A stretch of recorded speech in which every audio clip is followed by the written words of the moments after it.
You know that feeling. That specific one. It usually hits you around 3 in the morning. Oh, yeah. The 3:00 a.m. thoughts. Right. And it's not that sharp panic of, did I leave the stove on? Or did I lock the door? Nope.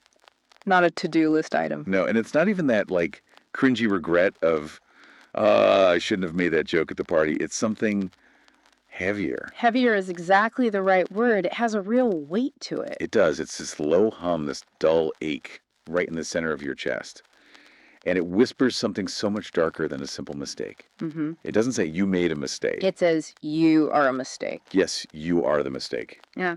And that distinction is terrifying. It's a world of difference. It's the difference between feeling like you, I don't know, tripped on the sidewalk. Right. Versus feeling like you don't even deserve to have feet to walk on that sidewalk in the first place. It's an existential thing. Exactly. It's that nagging, persistent sense that you are fundamentally, I don't know, flawed. Defective, almost. Defective. Yeah.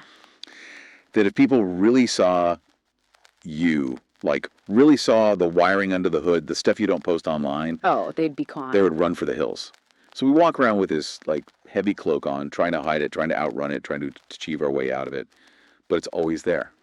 And that, unfortunately, is the perfect description of toxic shame. And today, we are going to do the thing that most of us spend our entire lives avoiding. Drinking it away, working it away. All of it. We're going to stare it right in the face. We are, because this isn't just, low self-esteem or having a bad week. This is what Carl Jung, the founder of analytical psychology, called what was the phrase? A soul-eating emotion. Soul-eating. I mean, that is a terrifyingly accurate description. It is. Jung didn't really mince words. But when you look at the clinical reality of what this does to a person's life, soul eating is pretty much on the money. Yeah. Toxic shame isn't just an emotion you feel for 10 minutes and then, you move on. It's a state of being. It's your operating system. It is. And it sabotages your relationships. It keeps you stuck in these survival modes. And it acts as this invisible barrier, like a glass wall between you and the life you actually want to have. So to help us unpack this beast, really, and hopefully start to dismantle that glass wall, we have a pretty serious stack of research today. We do. We're pulling really heavily from a deep dive article by a relationship coach, Adam Maraskas. It's called How Toxic Shame Sabotages Your Relationships and What to Do About It. That's going to be our main roadmap, I think, for the psychological side. Right, but you can't just talk about the psychology of it because shame it's a full body experience. It's visceral. Oh, for sure. So to give us that physiological perspective, like what is actually happening in your nervous system when shame hits, we're layering in a clinical piece from psychology today. Okay. It's by Brett Lyon and Sheila Rubin. And they're absolute experts in the bodily experience of shame. And because we always want to see how this stuff plays out, in the real world, not just in textbooks. Yeah. We've got a really raw first-person account from a Reddit user, DMIN0R7. They shared their story of growing up with narcissistic parents and finding a very unexpected kind of freedom. It's a powerful combination of sources. So I think our mission for today is pretty clear. First, we need to decode the difference between healthy shame and this toxic sludge we're talking about. Okay. Then we need to understand why it acts as a broken picker for partners. That one's probably going to sting a little for some folks listening. Oh, I'm already feeling personally attacked just from reading the notes. I'm sort of pre-cringing. Chuckles, I think we all might be. It's a pretty universal wound. But finally, and this is the most important part, we're going to map out specific, actionable steps to thaw that freeze state of shame and hopefully rewrite the internal story you've been telling yourself about who you are. Okay, let's do it. Let's start with the definitions, because I think in everyday conversation, people use shame and guilt like they're the same thing. Completely interchangeable, yeah. Like, oh, I felt so much shame about eating that second slice of pizza. But they're not the same at all, are they? They're worlds apart.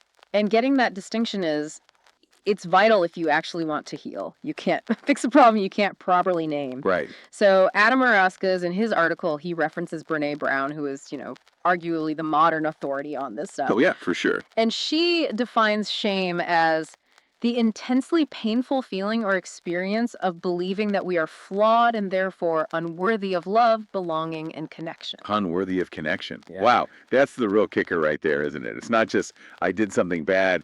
It's I don't belong here. That's it. But here's the critical distinction Maraskas really hammers home. Guilt is about your behavior. Okay. Guilt says, I did something bad. Shame is about your identity. Shame says, I am bad. That is such a subtle shift in the words, just a tiny change, but the impact is massive. It's everything. Because if I feel guilt, let's say I snap at a friend because I'm stressed out, I can apologize. I can fix the vase I broke. I can make amends. It's constructive. Exactly. Guilt is uncomfortable. Nobody likes feeling it, but it's actually useful. It drives us to change. It's a signal that pushes you to align your actions with your values. It's your conscience saying, hey, that wasn't cool. Do better next time. But shame, I mean, if the problem isn't what you did, but who you are, how do you fix that? How do you apologize for your existence? You can't. You can't make amends for your own DNA. So shame is completely crippling. It leaves you with no way out. If you believe that you are the mistake, then the only logical solution is to disappear, to hide, to, in the most extreme cases, destroy the self. Hang on a second. Yeah. Is all shame bad? Because Maraska's mentioned something called healthy shame, which, to be honest, sounds like a total oxymoron. It really does, like healthy poison or delicious dirt. Chuckles. Right. But what is that? Well, think about it from an evolutionary perspective. Humans are social creatures. We're pack animals. We aren't tigers. We don't survive well alone in the jungle. For sure. For millennia, if you got kicked out of the tribe, you were done for. You'd starve or something would eat you. So we evolved this internal mechanism to keep us in check, to keep us part of the group. So healthy shame is basically the little voice in your head that says, hey, maybe don't pee in the village water supply. Chuckles, exactly. Or, hey, don't be a complete jerk to everyone at the campfire because those are the people with the spears who protect you from saber-toothed tigers. Right. It keeps you on the island, so to speak. That's a great way to put it. John Bradshaw, who wrote the classic book Healing the Shame That Binds You, he calls healthy shame permission to be human. It reminds us we have limits, we make mistakes, we need to follow certain social rules to coexist. So without any shame at all, you're looking at what? Sociopathy. Pretty much. If you have absolutely zero shame, you are probably a danger to the people around you. You're the person cutting in line at the airport, screaming at the gate agent without a single flicker of self-doubt. Okay, so we need a little bit of it, but that's not what we're talking about today. Not at all. We're talking about the toxic kind, where blame gets unfairly turned inward. It starts as a coping mechanism, but then it stops being a temporary check on your behavior and becomes your permanent identity. It's a constant state of self-loathing that's there even when you haven't actually done anything wrong. Exactly. And Maraskas points out this fascinating paradox about it. He says people are often ashamed of having shame. It's the meta-shame, the shame about the shame. Your shame spiral. Yeah, because we live in this culture of, confidence is key and fake it till you make it. So if you admit, hey, I feel fundamentally broken, that admission itself feels like another failure. That's another defect to hide. So instead of saying, I feel ashamed, people mask it. They say they have anxiety. They say they have depression. They say they have an anger problem. Boraskas writes that very few people call it what it is because admitting you have shame feels like you're validating it, like you're admitting the defect is real. And that is why it's so insidious. It hides in plain sight, disguised as other emotions. You might think you have an anger problem. You're always blowing up in traffic or at your partner. But really, the anger is just a shield. A defense mechanism. A defense to protect you from feeling the profound powerlessness and worthlessness of the shame underneath it all. So where does this I am a mistake feeling actually come from? I'm assuming we're not born thinking we're garbage. Chuckles. No, definitely not. Babies seem pretty pleased with themselves in general. They scream, they poop, and they expect a round of applause. They're the ultimate narcissists, in a good way. In the healthiest way possible. They expect to be loved just because they exist. No, this is learned. This is software that gets installed later in life. And this brings us to what I think is the most heartbreaking, but also the most illuminating part of Maraska's analysis, the origin story. Okay, this is where we have to look at childhood. You have to. You can't talk about shame without going back to where the program was first written. Maraskas explains that toxic shame almost always stems from some form of relational trauma or unmet needs in childhood. Right. And to develop properly, a child needs what are known as the 4 S's. The 4 S's, yes. Let's break these down. Yeah. Because I think a lot of people might assume, well, I was fed and clothed and had a roof over my head, so I was fine. But this is so much deeper than that. Oh, much, much deeper. The 4 S's are safe, seen, soothed, and secure. Okay, let's start with safe. That one seems obvious. Physical safety. Physical, yes, that's the baseline. You aren't being hit. Yeah. but also emotional safety, knowing that you're not going to be screamed at or humiliated for spilling a glass of milk. That the environment isn't volatile? Exactly. That you can relax. Okay, then seen. This is a huge one. Being seen isn't just being looked at, it's being understood. It's a parent looking at you and really getting who you are, validating your feelings. So if you're crying, they don't say, stop crying, there's nothing to cry about. Right. Instead, they say, I see you're really sad right now. Tell me what's wrong. It's attunement. And soothed. So, when a child is distressed, does the caregiver help them regulate their emotions? A child's nervous system can't calm itself down yet. They need what's called co-regulation. Like a parent holding them and rocking them. Yes. If they're just left to cry it out until they pass out from exhaustion, they aren't being soothed. They're learning to dissociate. They're learning that no one is coming. Wow. And the last one, secure. Secure is the natural outcome of the other three. It's the deep internal knowing that you have a safe home base to explore the world from and always return to. Okay, so what happens if a kid doesn't get those things?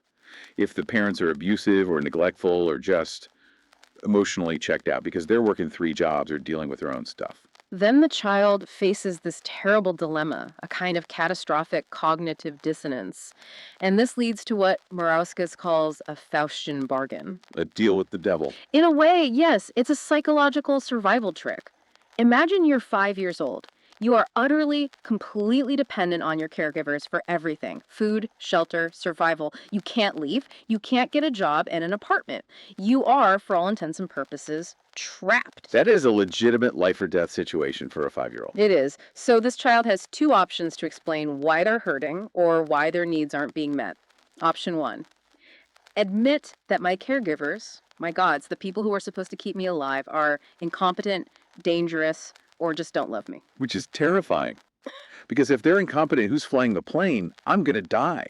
Exactly. It's pure existential terror. Yeah. It's a reality that is too frightening for a child's mind to comprehend, so they instinctively choose option 2. Which is? Decide, there's something wrong with me. Whoa. Think about the logic of it. It's brilliant in the most tragic way. If I am the problem, if I'm too loud, too needy, too clumsy, too emotional, just too much, then I have a potential solution. I can fix myself? I can try to fix myself. I can try to be quieter, smaller, better, smarter.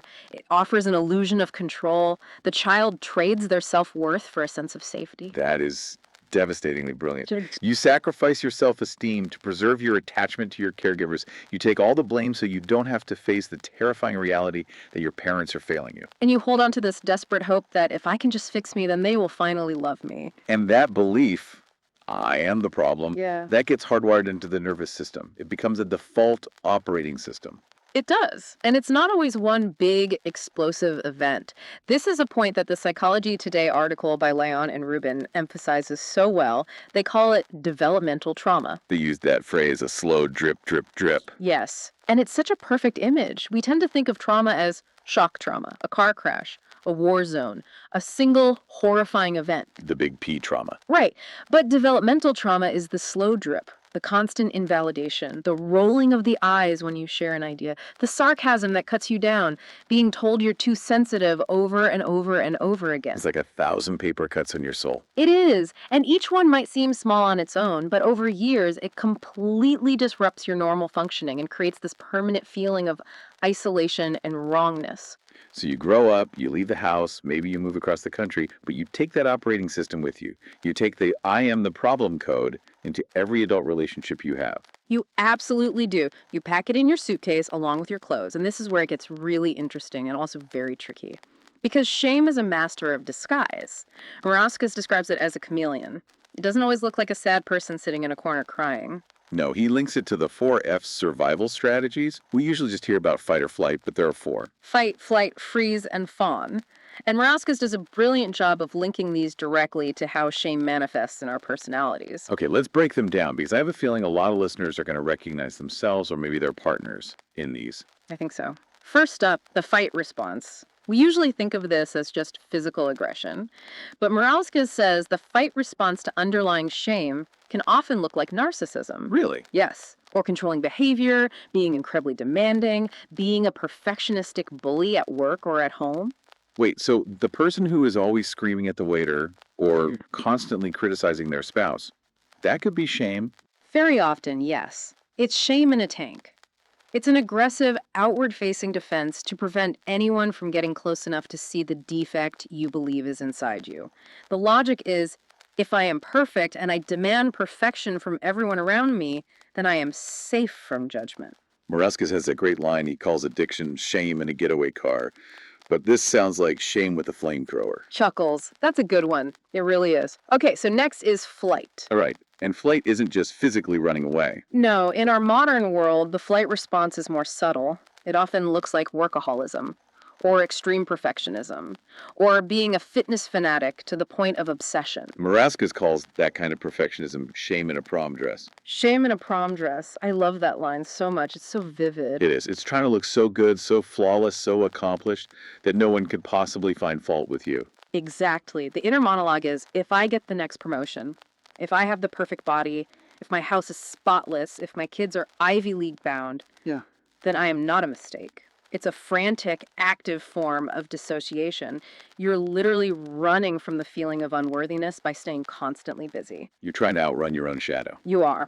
Then we have freeze. Oh, this is the one that looks more like what we typically think of as shame. Right. This is the isolating, the shrinking, the paralysis.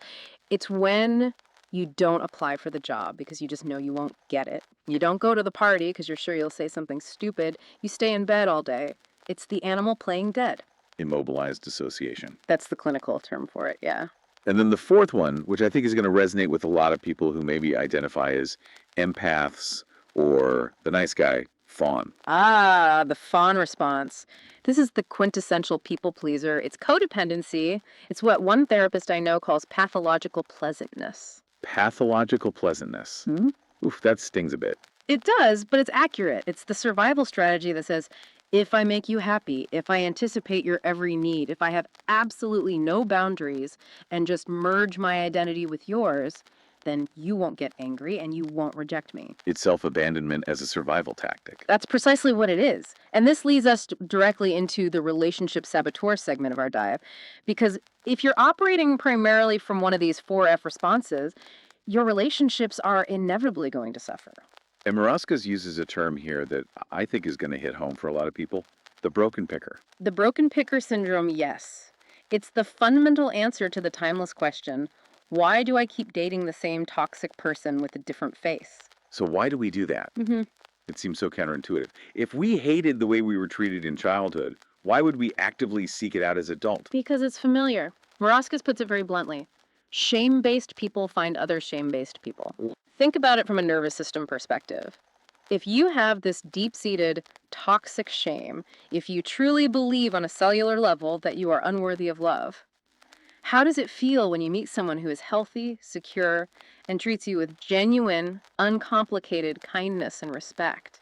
Honestly, it probably feels suspicious. Yeah. Like, what's their angle? Or maybe it just feels boring. There's no drama, no sparks. Exactly. It feels unfamiliar and therefore unsafe. If you hate yourself, you will feel incredibly uncomfortable around someone who loves themselves.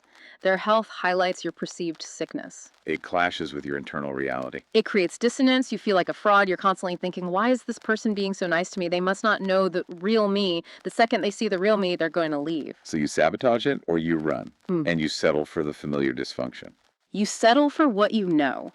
You find someone who confirms your core belief about yourself. You find a partner who makes you constantly fight for their approval, which reenacts the childhood dynamic.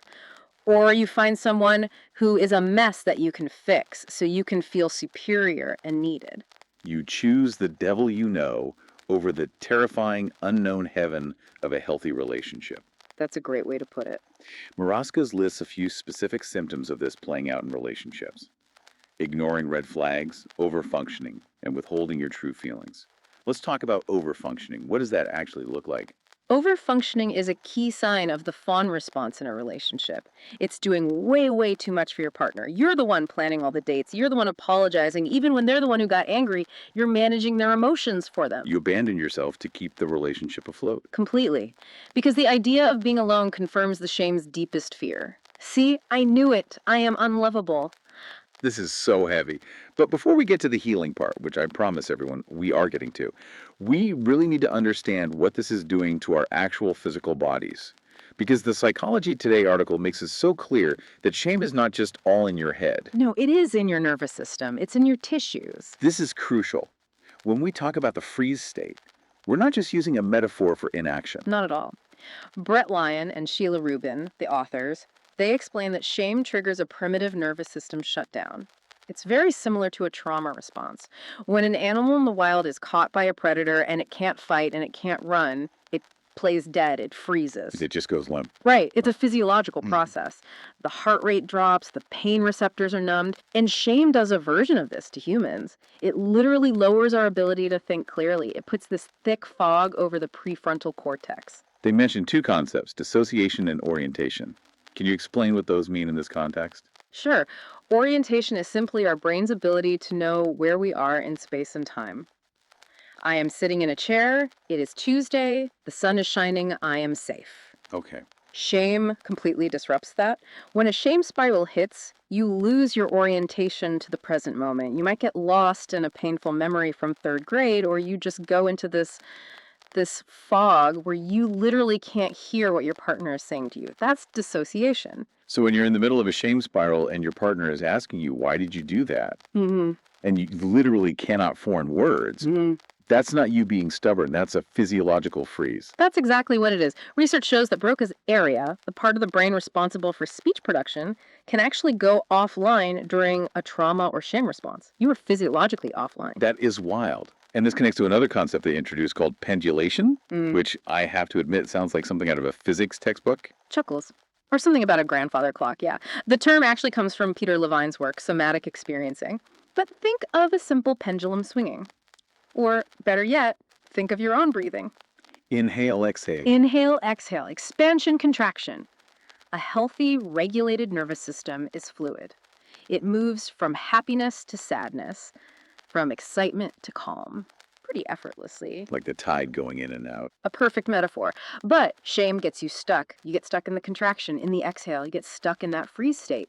Or on the flip side, you might flip rapidly between extremes, from intense rage to total collapse without ever experiencing the calm middle ground. So the goal of healing isn't to never feel shame again because we need healthy shame. It's about restoring that natural flow. Precisely. The fix, according to Leon Rubin, is not to just dive headfirst into the shame and the trauma. That's way too overwhelming. It will just re-traumatize your system. Right. The fix is to learn to pendulate consciously. You dip a toe into the difficult feeling just for a second, and then you intentionally swing back to a feeling of safety or resource. You touch the shame, and then you retreat. You touch it, then you retreat to a good memory, or the feeling of your feet on the floor. You move toward it, and then you back away, building your capacity over time.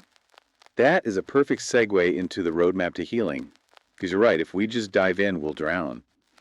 Maruskas and the Psychology Today team, they both have very specific ideas on how to do this. And step one seems to be, don't do it alone, but also don't do it with your romantic partner. Chuckles. Yes, the non-sexual clause, as I like to call it.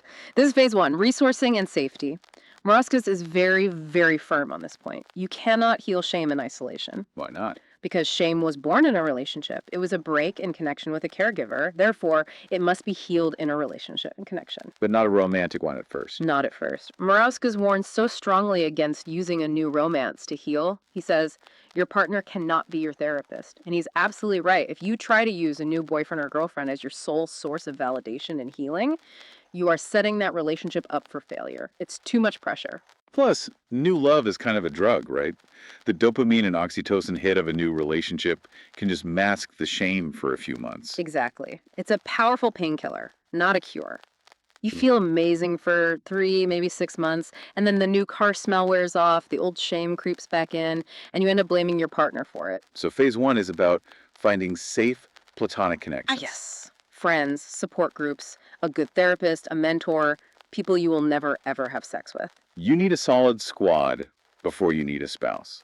Ideally, yes. You need to build up your resources. This could be people, but Leon Rubin also mentioned building internal resources, a sense of humor, a spiritual practice, a safe physical place you can imagine, even just a memory of a time you felt strong and capable. You have to build a safe home base before you go out to fight the dragon. Okay, that makes so much sense. So once we have a few resources, a bit of a foundation, we can move to phase two, which I love because it's so practical, the social audit.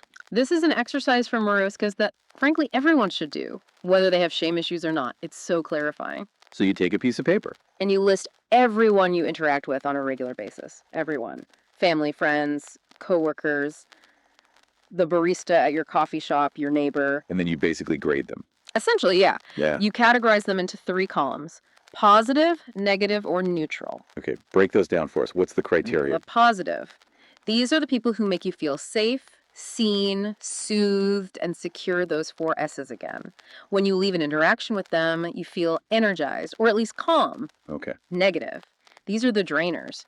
You feel anxious, drained, or defensive around them. They gossip, they complain constantly, or you just feel like you have to perform for them to get their approval. And neutral. Neutral is indifferent or transactional. Marascos uses the example of his mechanic. You don't love him, you don't hate him, he just fixes your car. It's a neutral energy exchange. I have a feeling that a lot of us have way too many people in the negative column that we're pretending are positives just because of history. That is the trap. Oh, but we've been friends since high school. Okay, but do you feel terrible and exhausted every single time you have coffee with them? If the answer is yes, they are negative. So what's the action step? The goal is to intentionally schedule more time with the positives and create firm boundaries, or even cut contact with the negatives.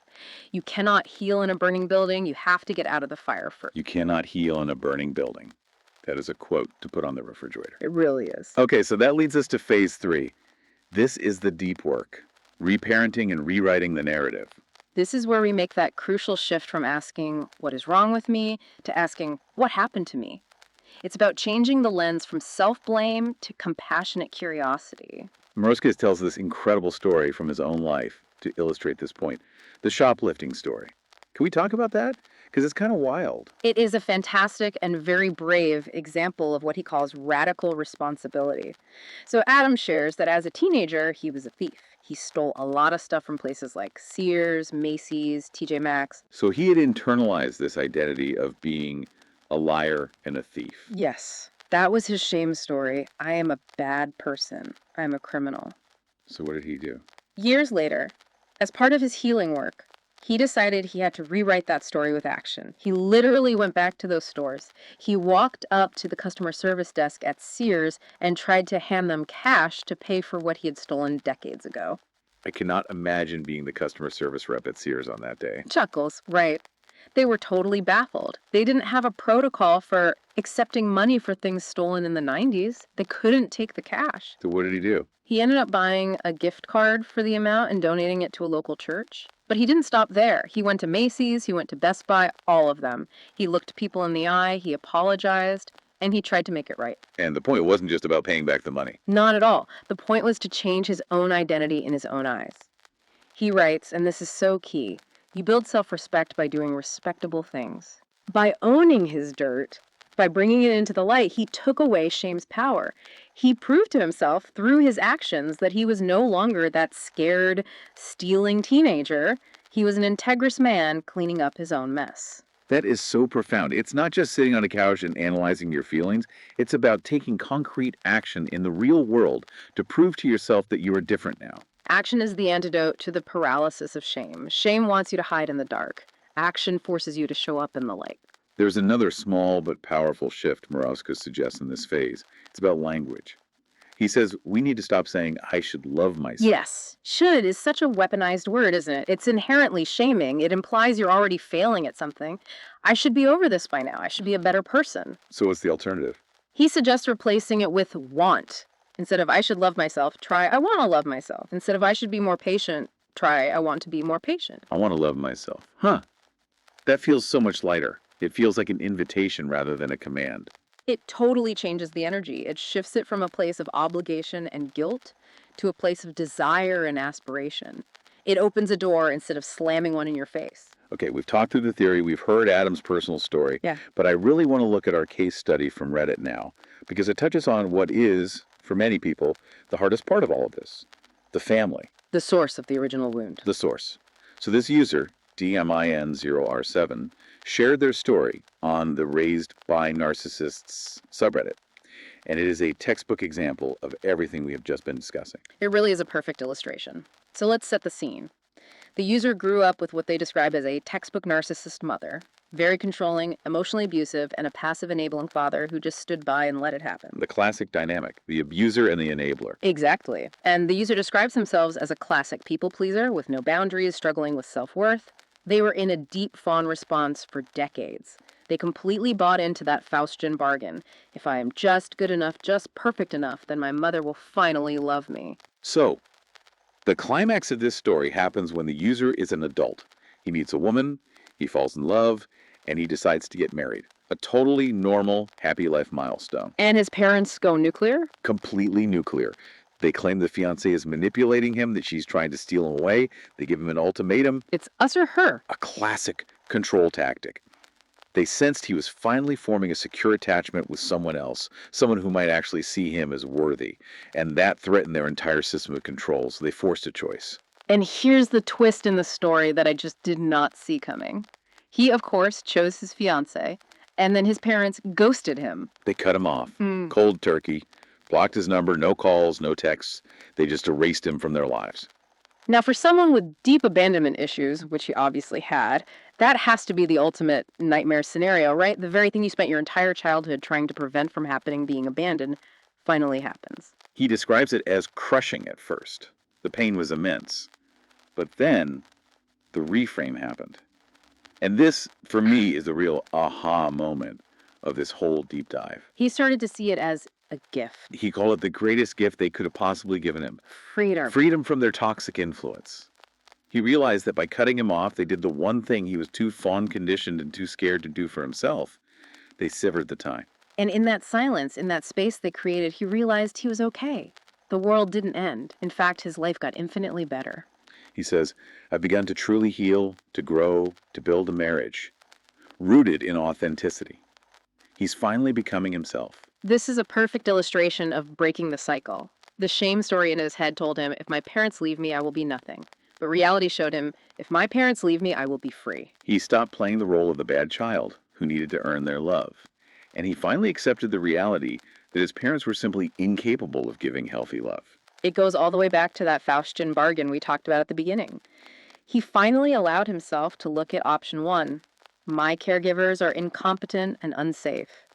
And by accepting that they were the broken ones, he was finally able to realize that he wasn't. The shame it evaporated. Because its entire foundation, the belief that I am the problem, was proven to be a lie by their own actions. That is such a powerful testament to the idea that sometimes going no contact with toxic family isn't a tragedy, it's a liberation. It's an act of radical self-preservation, protecting your nervous system. You can't heal a wound while someone is still actively stabbing it. You just can't. So what does this all mean for the listener who's, sitting in their car right now or on the treadmill at the gym and having that dawning realization of, oh my God, this is me? It means there's a map. It means you're not lost in the woods without a compass. We've covered a lot, so let's just quickly recap the key points of that map. First, just recognize the beast for what it is. Shame is a lie that your child self used for survival. It is not who you are. It's a strategy you learn to stay safe in an unsafe environment. Second, acknowledge that this is happening in your body. It's physical. When you feel that freeze, that fog, that paralysis, don't beat yourself up for it. That's your nervous system trying to protect you. And use pendulation. Breathe. Step into the feeling for a second, then step back out to safety. Third, audit your social circle. You cannot do this alone. You need safe connection. You need to be seen and soothed by people who are actually capable of it. And you have to distance yourself from the ones who keep handing you the poison. And finally, start the process of rewriting the story. Take that radical responsibility for your life now, not for the things that were done to you as a child. And replace that harsh I should with a gentle I want. Just be patient with yourself. As Maraska said, you can't reparent yourself in a weekend. No, it's a slow, steady process. I want to leave everyone with a final thought that really stuck with me from all of this. We spend so much energy hating our shame. We hate that we're anxious. We hate that we're people pleasers. We hate that we get defensive and lash out. We shame ourselves for our shame, the spiral. Exactly. But if we really look at the origin story, that Faustian bargain the child makes, we realize that shame was actually a brilliant solution. Your 5-year-old self looked at a terrifying, impossible situation and invented a way to survive it. That people-pleasing kept you safe from anger. That perfectionism might have earned you the only scraps of praise you ever got. It literally saved your life back then. It got you through. It did. So here's the provocative thought for today. What if, instead of hating your shame, you thanked it? What if you could look at that coping mechanism, that part of you that you loathe, and say, thank you. You got me through a war zone. You were a brilliant shield. But the war is over now. I'm an adult. I'm safe. And I don't need to carry this heavy shield anymore. That is the ultimate act of self-compassion. To honor the survival strategy, thank it for its service, and then kindly, gently, let it go. Thank you for diving deep with us today. This was a heavy one, but I think a really necessary one. Absolutely. Everyone, take care of yourselves out there. We'll see you the next deep dive.